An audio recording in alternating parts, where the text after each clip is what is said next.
کیا واقعی آپ لوگ میرے اپنے ہیں؟ اس نے یہ کہتے ہوئے اپنی سائڈ بدل لی اور اپنا چہرہ دوسری طرف کر لیا، جیسے کہنا چاہتی ہو جاؤ اب۔ حمزہ نے اسے گہری سرد نگاہوں سے دیکھا اور پھر خاموشی سے اس کے کمرے سے باہر نکل گیا۔ دادو کی تکلیف دہ باتیں سن کر نیاب کا دل ان سے دور ہو گیا۔ جب بابا احمد کا فون آیا اور سننے کے لیے دادو کے کمرے میں جانا پڑا تو نیاب نے وہاں جانے سے انکار کر دیا۔ یہی وجہ تھی کہ اپنے بابا احمد کا فون سننے سے بھی منہ موڑ لیا، کیونکہ وہ اب دادو کے روم میں جانا نہیں چاہتی تھی۔ احمد پریشان سا فون بند کر کے بیٹھ گیا اور رقیہ بیگم کی باتیں شروع ہو گئی۔ یہ ہے ہی کم نسل، ستارہ کی بیٹی، میرے بیٹے کو ساری زندگی اس کی ماں نے اپنی انگلیوں پر نچایا ہے، اب یہ بھی اسے تنگ کر رہی ہے۔ رقیہ بیگم بڑبڑاتی جا رہی تھی۔ نیاب جو سارا دن بھوکی کھانا لانے کے لیے کچن میں جا رہی تھی، رقیہ بیگم نے اسے دیکھتے ہی اپنی باتیں شروع کر دی۔ نیاب ان کی طرف نم آنکھوں سے دیکھ کر اپنے کمرے کی طرف واپس چلی گئی۔ ان کی باتوں نے اسے اندر تک توڑ کر رکھ دیا تھا۔ انسان اپنے لیے تو کسی کی باتیں نظر انداز کر سکتا ہے، لیکن اپنے والدین کے لیے اگر آپ کسی کی بری سوچ سن بھی لیں تو یہ سوچ اکثر آپ کو ان لوگوں سے دور کر دیتی ہے اور رشتوں میں فاصلہ پیدا کر دیتی ہے۔ مہوش نے رقیہ بیگم کو دیکھا اور پھر آہستہ سے بولی، نیاب بچی ہے، اپنی ماں کی جگہ کسی اور کو دیکھنا کوئی آسان بات نہیں۔ آپ دیکھیے تو صحیح کیسے مرجھائی ہوئی لگتی ہے۔ رات کا وقت تھا، سب لوگ کھانے کے لیے ڈائننگ ٹیبل پر جمع تھے۔ رقیہ بیگم بولی، جاؤ اسے بلا لاؤ۔ ایاز جب نیاب کو بلانے گیا تو وہ کمرے کی لائٹ بند کر کے سوتی بن گئی۔ دن بھر کی پریشانی اور رونے کی وجہ سے وہ کچھ سہم سی گئی تھی۔ ایاز نے کہا، میں نے بلایا ہے مگر نیاب سو رہی ہے۔ سب نے خاموشی سے کھانا کھایا اور پھر حسن صاحب اور حمزہ کاروباری باتوں میں مصروف ہو گئے۔ جب سب اپنے اپنے کمروں میں چلے گئے تو حمزہ نے کچن میں آ کر کھانے کی ایک ٹرے تیار کی اور نیاب کے کمرے کی طرف چلا آیا۔ نیاب مدھم روشنی میں سو رہی تھی، مگر حمزہ جانتا تھا کہ وہ اس رات بھی بھوک کی وجہ سے جاگ اٹھی تھی، اس لیے اس نے سوچا کہ بہتر ہے کھانا اسی کے کمرے میں رکھ دیا جائے۔ جیسے ہی دروازہ بند ہوا، نیاب جو سونے کا ناٹک کر رہی تھی فوراً اٹھ کھڑی ہوئی۔ بھوک نے اس کے وجود کو جکڑ رکھا تھا۔ وہ کھانے کو دیکھ کر فوراً ٹرے اٹھا بیٹھی اور خوشی سے کھانا کھانے لگی۔ یہ دیکھ کر حمزہ جو چپکے سے باہر کھڑا تھا مسکرا دیا، کیونکہ وہ جان چکا تھا کہ نیاب کھانا کھا رہی ہے۔ اگلے دن نیاب دیر سے اٹھی، تازگی سے بھرپور، اور کچن کی طرف گئی۔ مہوش بیگم کو دیکھ کر اس نے نرم اور ہلکی آواز میں سلام کیا۔ جیسے ہی مہوش بیگم نے جواب دیا، نیاب نے آہستہ سے کہا، میں اپنے لیے کچھ کھانے کو بنا لوں؟ مہوش بیگم نوکر کی مدد سے کھانا بنوا رہی تھی۔ حیرت بڑی نگاہوں سے نیاب کو دیکھنے لگی اور پھر آہستہ سے بولی، ٹھیک ہے، بنا لو۔ نیاب نے خاموشی سے اپنے لیے انڈا پراٹھا اور چائے اتنے سلیقے سے بنائی کہ مہوش بیگم حیرت سے اس سے دیکھنے لگی۔ وہ ایسے کام کر رہی تھی جیسے برسوں کی ماہر ہو۔ پھر اس نے چائے کپ میں ڈالی اور اپنے کمرے میں چلی گئی۔ جب ایاز نے فکر مند لہجے میں اپنی والدہ مہوش سے پوچھا، ماما، نیاب نے کچھ کھایا ہے یا نہیں؟ جس پر مہوش بیگم نے بتایا، بیٹا، اس نے خود ہی کچن میں جا کر اپنے لیے کھانا بنا لیا تھا۔ وہ ایسے بنا رہی تھی جیسے کب سے کام کرتی ہو۔ کرتی ہو۔ رقیہ بیگم بھی پاس ہی بیٹھی تھی۔ انہوں نے حیرت بڑی نظروں سے مہوش کو دیکھا۔ ایاز مسکرا کر بولا، کچھ لوگوں کو پکانے کا شوق ہوتا ہے، شاید نیاب کو بھی کوکنگ کا شوق ہو، اسی لیے وہ جانتی ہوگی کیسے بنانا ہے۔ حمزہ نے نیاب کا ایڈمیشن احمد کے کہنے پر کروا دیا اور اب اسے بتانے کے لیے اس کے کمرے کے دروازے پر دستک دی۔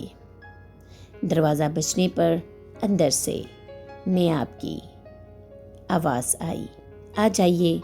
حمزہ کو سامنے دیکھ کر وہ چند لمحے کے لیے حیران رہ گئی، بلکہ چپکاتے ہوئے اس نے معصومیت سے حمزہ کی طرف دیکھا، جیسے جاننا چاہتی ہو کیا کہنا ہے آپ کو۔ حمزہ نے اپنا موبائل نیاب کو تھما دیا۔ نیاب چونک کر حیرت بھری نگاہوں سے موبائل کو دیکھنے لگی تو حمزہ نے کہا، احمد چاچو آپ سے بات کرنا چاہتے ہیں۔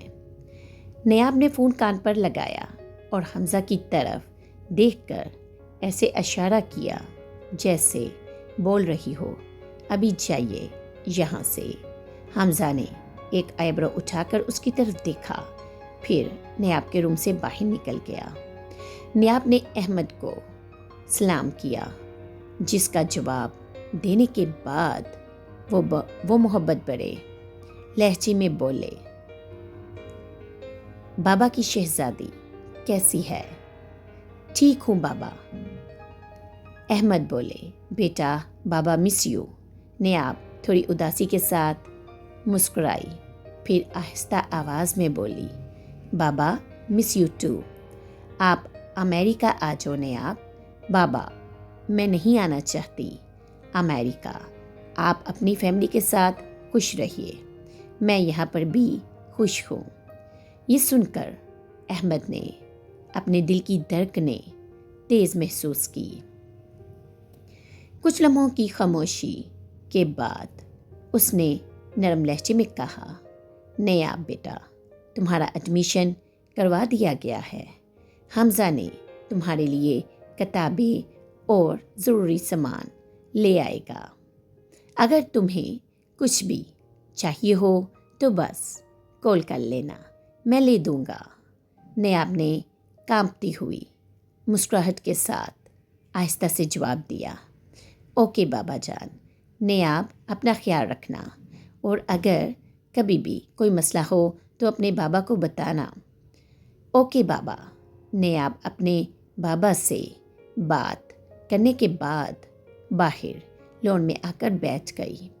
بظاہر اس کی نظریں پھولوں پر تھی، لیکن اس کی سوچ کی پرواز دور تک اپنی ماں کے گرد تھی۔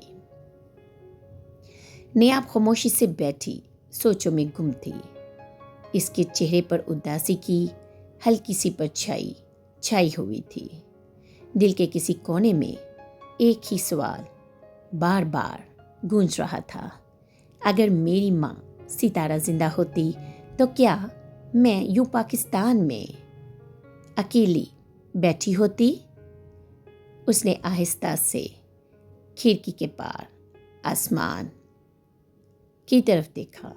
شام کے سائے گہرے ہو رہے تھے، جیسے زندگی کے دکھوں نے رنگوں کو بھی ماند کر دیا ہو۔ زندگی نے مجھے ماں کے پروں سے نکال کر جلتی ہوئی دھوپ میں کھڑا کر دیا ہے، جہاں کوئی ٹھنڈی چھاؤں نہیں، کوئی سایہ نہیں۔ نیاب کے آنکھوں کے کنارے نم ہو گئے۔ اس نے اپنا سر جھکا لیا۔ ایاز جو باہر سے آ رہا تھا، نیاب کو لون میں اکیلا بیٹھا دیکھ کر وہیں آ گیا اور مسکراتے ہوئے بولا، لٹل فلاور، کیسی ہو آپ؟ نیاب نے خاموش نظروں سے اس کی طرف دیکھا اور پھر آہستہ سے بولی، ٹھیک ہوں۔ ایاز نے پاس بیٹھتے ہوئے نرمی سے پوچھا، تم اداس کیوں ہو؟ اگر آپ کو ناول اچھا لگے تو لائک، شیئر اور سبسکرائب کیجیے۔ ملتی ہوں پھر نئی ایپیسوڈ کے ساتھ۔ اللہ حافظ۔